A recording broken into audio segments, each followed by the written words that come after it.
It's 11:16 and ngayon pa lang ako lalabas. I'm gonna go to a coffee shop and work there. I'm pretty late starting with work, so I'm just trying to get lucky with looking for a coffee shop that offers unlimited Wi-Fi. 'Cause usually they offer just 1 hour of Wi-Fi and then you have to order again to access another 1 hour. So hopefully this one we're going to has unlimited Wi-Fi. Waiting for my tuk-tuk. Hello.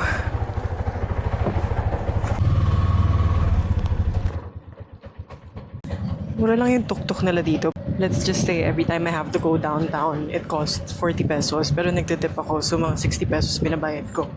And actually my local friend told me that 60 pesos is already like the maximum. During peak hours, doon ka lang mag-tip. Pero normally, huwag ka na mag-tip. So I was here yesterday. I was running here. This is Kandy Lake.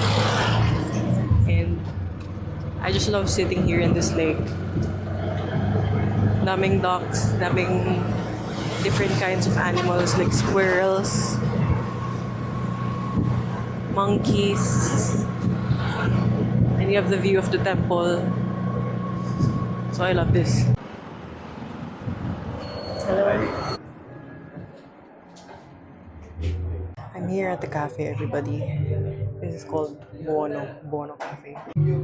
So chill. I love the interior. You have like individual sitting and then like more like a long table. Meron ding pang friends. It's literally just maybe mga 15 sitting. They have a outlet here where you can charge. And the best part is they have Wi-Fi. They actually have working Wi-Fi. Because I think I've already said this. I've tried many cafes here in Kandy, but they do offer... It says in Google reviews that they offer free Wi-Fi, pero kapag nandun ka na, hindi siya gumagana. And then nasasabihin lang na owner na ubos na yung Wi-Fi, like they have to top it up. Parang kailangan nilang loadan pa, so that's fucking annoying because the food is kind of expensive here. Like cafes like this, medyo, eto mura nga ito eh. Parang siguro mga 200 pesos for a coffee, ice mocha. But other cafes, they sell like pretty crazy, like 350 pesos. Yeah. So, I love this. You get what you pay for. Not being cheap at the cafes. It's just that I hate cafe food. But I only go to cafes for the Wi-Fi.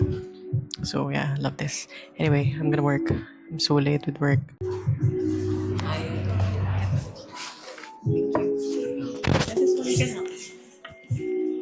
you. I'm gonna try to upload a vlog because I cannot upload a vlog at my hotel kasi walang Wi-Fi. May Wi-Fi pero hindi kaya ng Wi-Fi. I feel like I'm so monotonous every time I vlog. I finished working. This was the cafe that I was in. It was so hot. I was trying to book like a tuk-tuk going home pero wala akong mabook. I think it's rush hour ngayon. So, might as well just explore the area. Init, gabi. Last week there was a typhoon. Hello.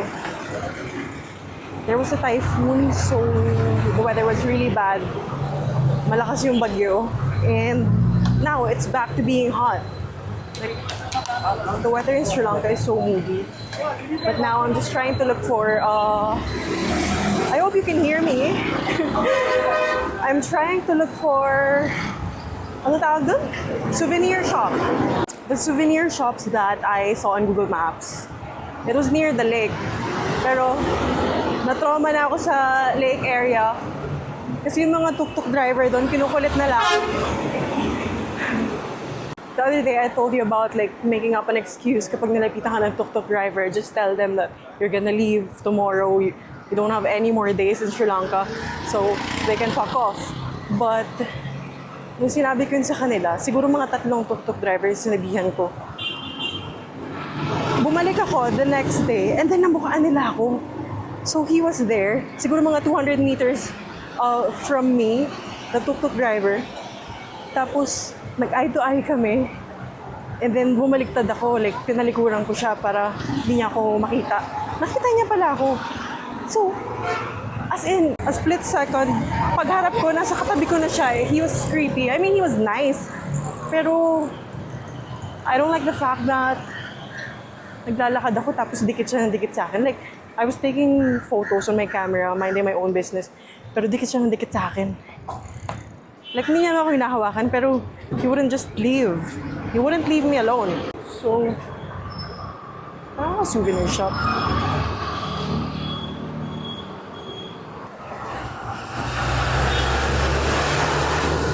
Speaking of, dito sila nakapwesto eh. Dito yun eh. Sige, ayoko dumaan dyan. I've been here in Kandy for a week. Normally, tourists just stay here for like 2 days or 3 days kasi walang masyadong magawa. It's just like a province, literally. Like, ingay. Suburban province. Parang Baguio. Like, developed na siya. Maraming stores, maraming establishments. Pero still, nasa gitna siya ng bundok. So, it's okay. Thank you. So, medyo naubusan ako ng gagawin. So, I think I'm just gonna go home.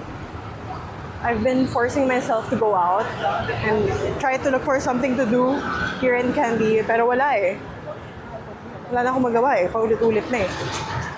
So, let's go home. Nag-try ako mag-approach ng tuk-tuk driver. He said 400. I don't want to do 400 because it's just 200 on the app a while ago. So now I got another tuk-tuk. I asked another one and he agreed with 300. So ganun lang. Pag hindi pumayag yung isa, edi magtanong kayo sa iba. Normally papayag naman sila kasi ang maximum nga is 300 pesos. 300 pesos. 300 rupees, which is 60 pesos. 100 rupee is equivalent to 20 pesos. I'm holding my mic because I don't know if you can hear me. I'm so conscious with the ability of mic to capture the sounds. I'm gonna miss this lake.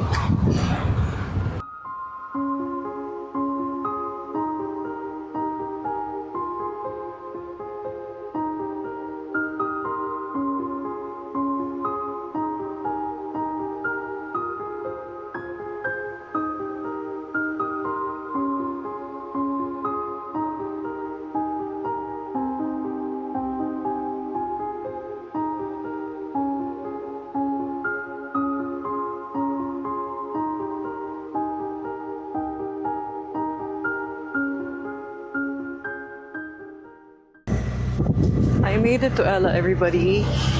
I'm so sorry. I know that train ride is one of the best train rides in the world. The most scenic train ride in Sri Lanka. But I'm so tired. I have zero sleep at all.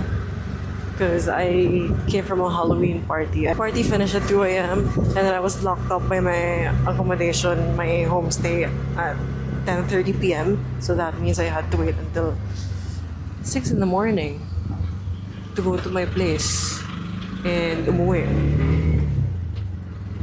So, now, I just finished my 7-hour train ride from Kandy to Ella. And I'm in a tuk-tuk. Tonight, I don't think I'm gonna go out.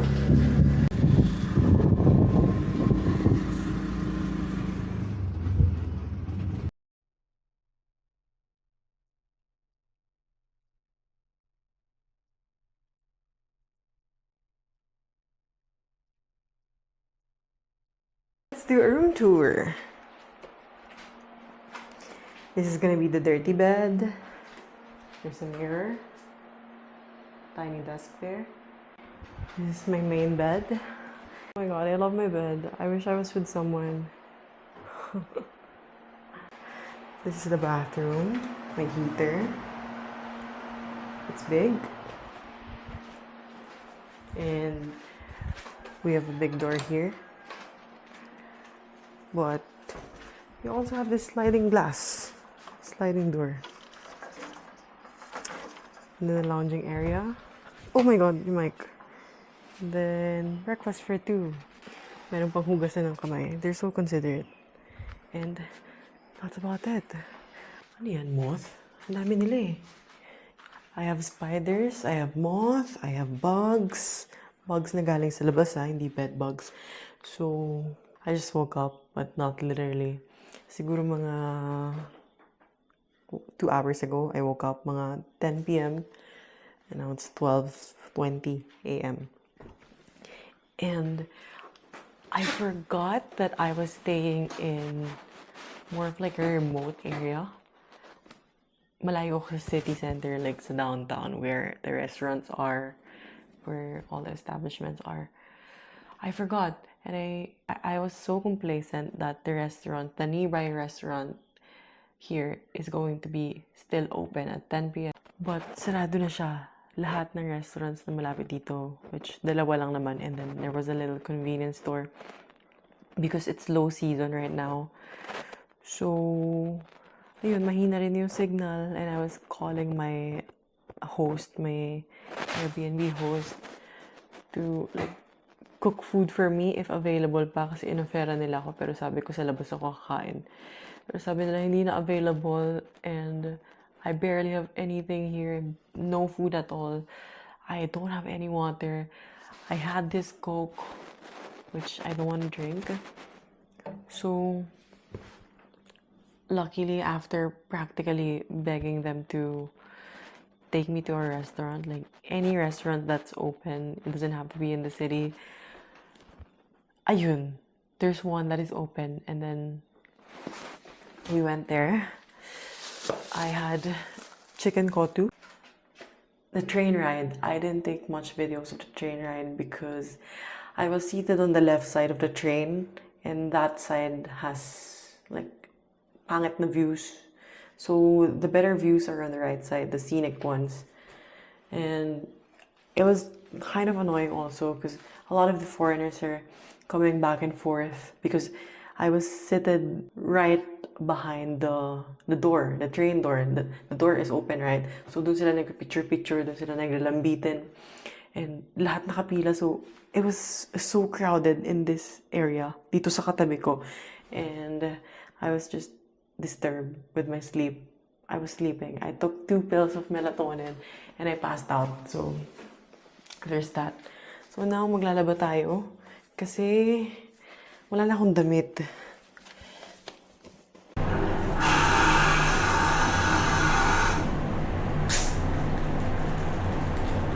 It's 1 a.m. I haven't finished doing my clothes. There was a moth that entered my room. Ganito siya kalaki. So I was so scared. I didn't know how to make it go out of the room. Apparently, it likes the light. So I had to turn off all my lights. I only figured this out after 30 minutes of chasing it.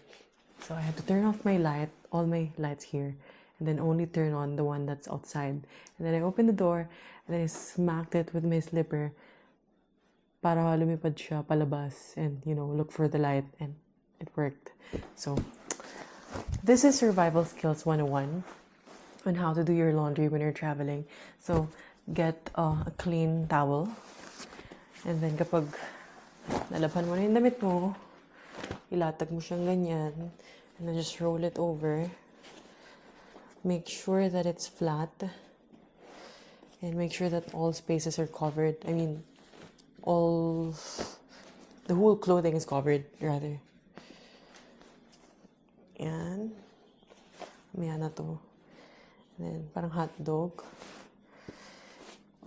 And then, you twist it.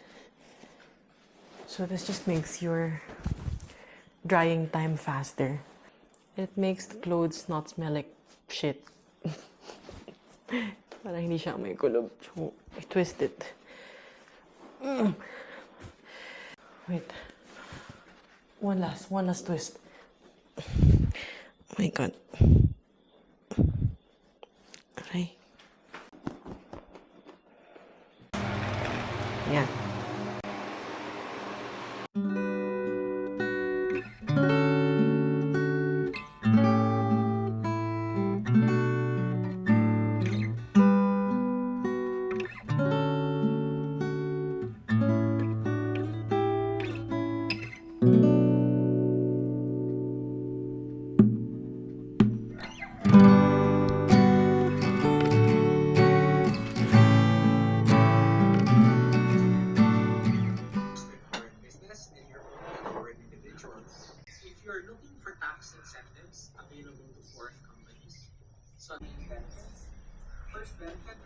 This is my first day of seeing Ella. I'm at the tuk-tuk because I'm staying at the top of the hill. This is quite far from downtown. So the owner of the guest house that I'm staying at actually has to pick me up and drop me off all the time. Kasi hindi masyadong maakit yung tuk-tuks dito. And he's nice.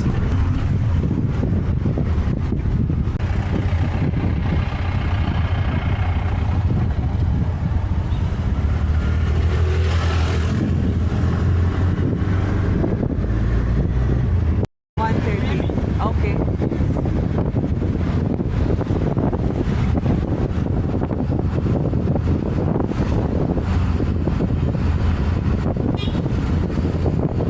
Yung vibe ng Ella so far, it looks like Siargao, except this is not a coastal area. This is more of like still a province. Province in the middle of the mountains.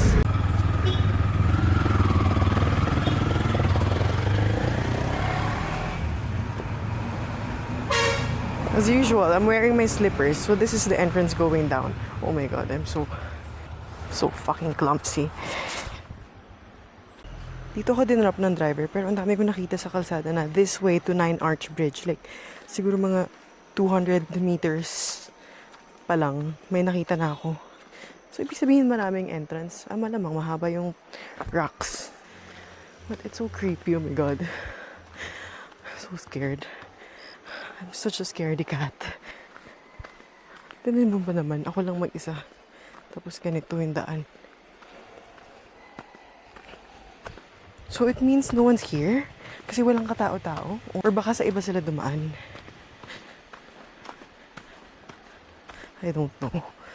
That's for me to find out. Asan yung train? Where is the train? I've been walking for like 100 meters going down. Still can find it. Ayun, may tao. Oh my god. Chinelas pa more.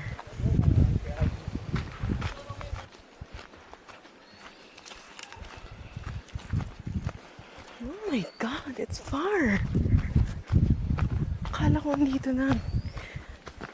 This is gonna be a long way up later. Going back. Just look at where I am. King coconut. Hello. Is the train there? Yes. Okay, thank you. Fresh coconut. Sadly, I don't ever eat or drink coconut juice. Never in my life. I just don't like the taste. It tastes like water, but dirty water. 200 meters of walking later. I'm still not seeing the train. But I think it's almost here. Kasi dumadami yung tao. I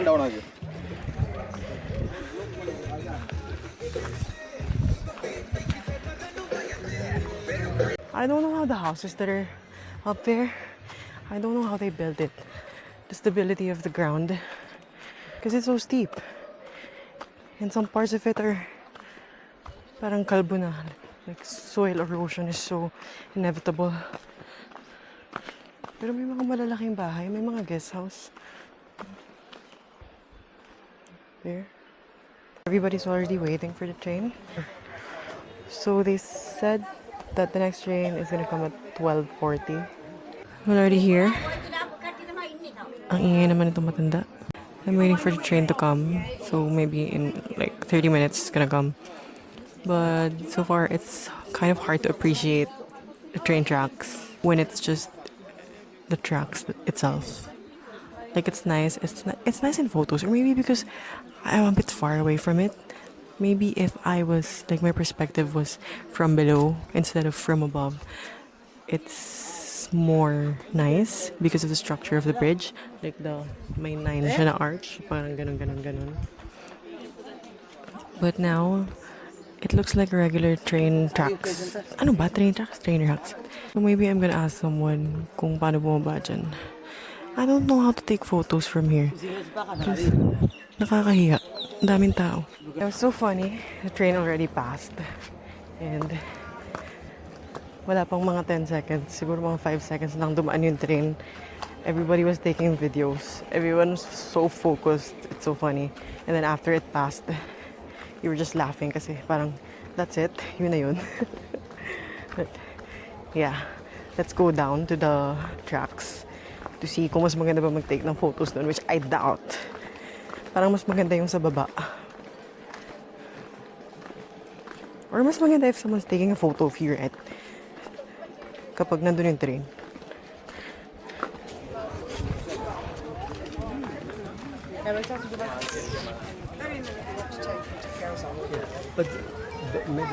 So this is the tunnel where it came from. Sige nga, lakarin nga natin pag ganun. Pwede ba maglakad dun? Pwede naman pa. Ik zei al, hij komt hier ook alle kanten.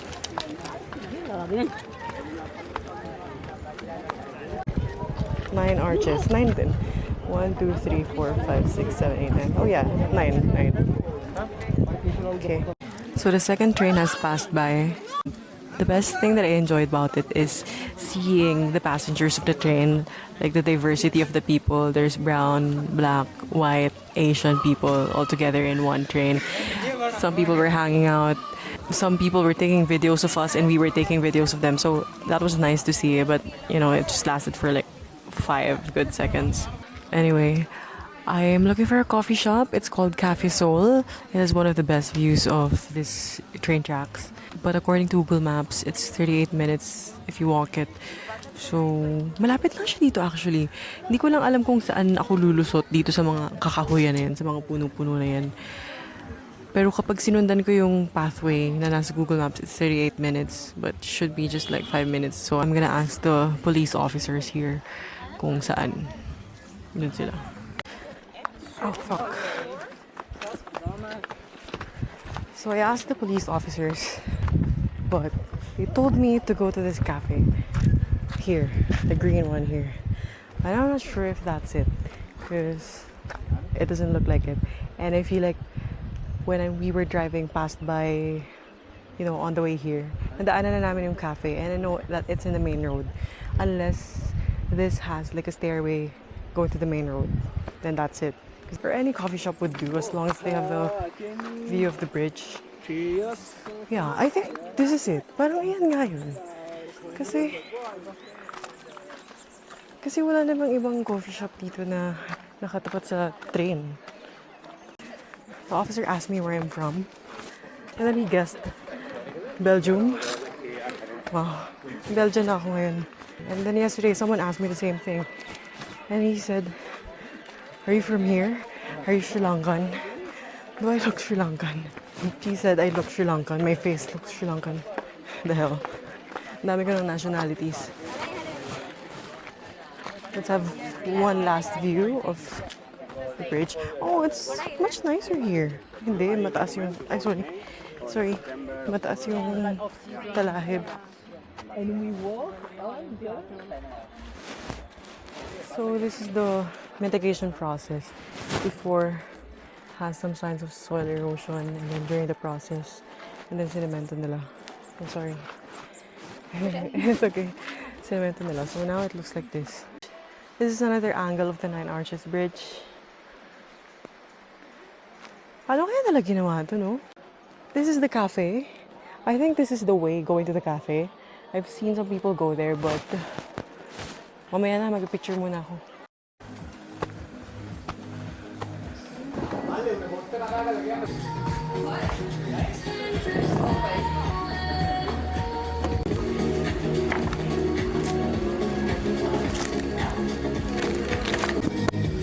Okay, I'm gonna give you an idea kung magkano yung mga pagkain dito sa Cafe Soul, given that this is a tourist spot. Mura lang. Ba't ang mura? Wait, titingnan ko muna. Where's the coffee? Iced latte is 1,000 rupee, 190. Mocha is 1,300, so mga 210 pesos. Iced caramel macchiato, 1,400. So mga roughly 210 to 250 pesos. Mura pa rin. What am I having? Milkshake.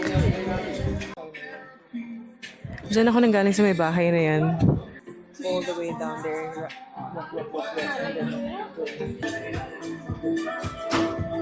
This is my late lunch, chicken curry.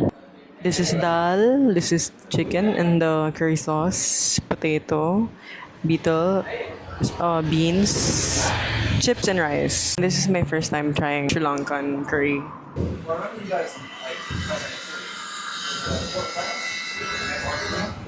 Let's try the curry and rice.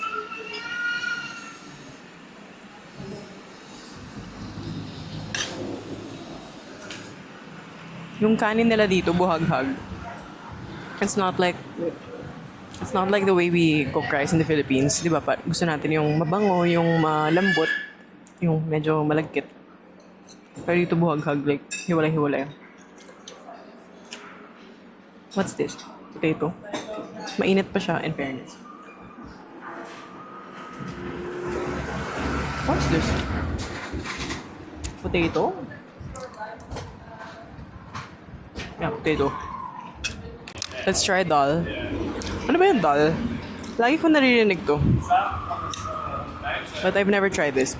Maanghang ba siya? Maanghang yung ano eh. Maanghang yung curry. Maanghang siya. Like super. Pero mataas naman tolerance ko.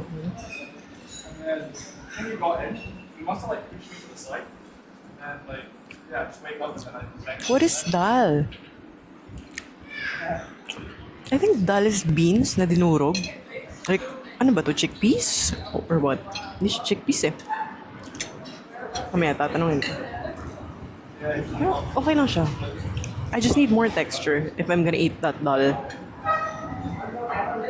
Beans. This is so different from the Japanese curry. This Japanese curry is coconutty or milky. Parang creamy, ganun. Pero ito, wala. You can taste all the herbs and spices mixed together. And matapang. Matapang na curry. This is the chicken. Isang piraso lang siya usually. Oh my god, mabibilaukan ako sa sobrang hangang. Isang piraso lang siya usually.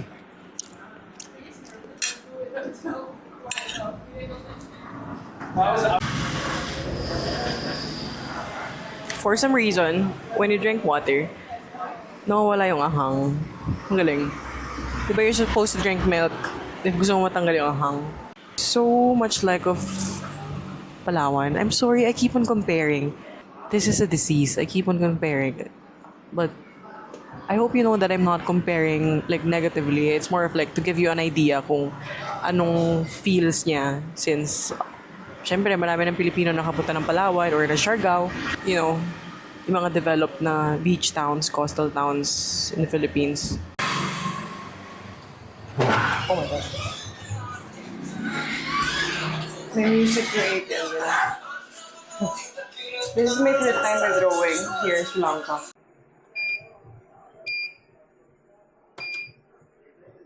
Oh my God, I forgot kung magkano. 100,000? Tama ba? 100,000? I forgot to convert. Puta, sayang yung withdrawal fee, 250. Yan na.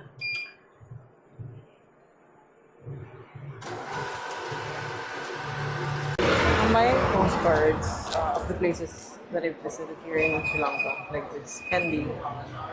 I'm gonna visit this one, pero wala pa akong isang araw dyan. Ang bilis lang, so hindi ko. But this one, I'm gonna do this elephant safari. So let's buy. Ang cute. Maganda guys. The magnets here are, tinanong ko kung magkano yung pinakamura kasi marami akong bibigyan. Yung pamilya ko. Okay. This one's how much? Thank you. I choose first, ah. Thank you. 1,000. Magkano yung magnet? 1,200.